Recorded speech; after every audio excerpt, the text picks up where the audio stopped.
Yeah, it can be a little tricky. Often it means finding detours. Active commuters in Winnipeg, like joggers and cyclists, may be forced to find an alternative route in the days to come, as river flooding around the city has resulted in the closure of several trails.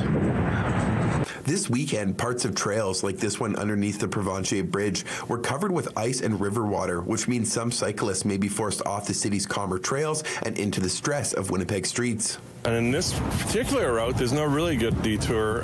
You're kind of trapped going up Main Street to compensate for the detour here.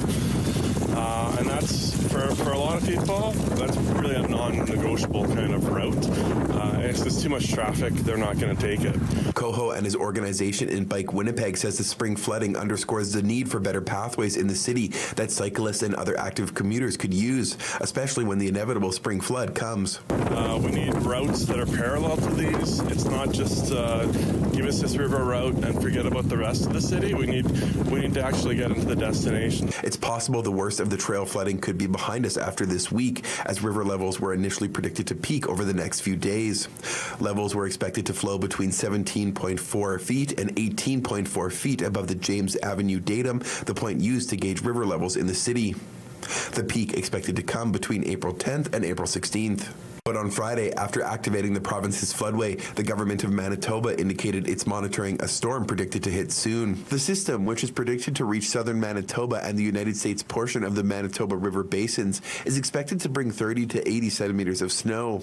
And as river levels remain high, Coho says cyclists and other active commuters should steer clear. It's got the barrier for a reason, because really you don't know what's under there. There's currents involved. There could be ice that's sort of at the path level. And if you slip on that, you're in the river and you're in the currents, and anything can happen at that point. Coho says while the spring melt can be a trying time, there is hope for cyclists in the future, pointing to the city's work around updating its transportation master plan, which he hopes will have a better focus on accessible pathways, saying he hopes real action is in store. It's one thing to have it on a plan, but ultimately, until it's in concrete and on the ground, it's meaningless. In Winnipeg, Morgan Majeski, City News.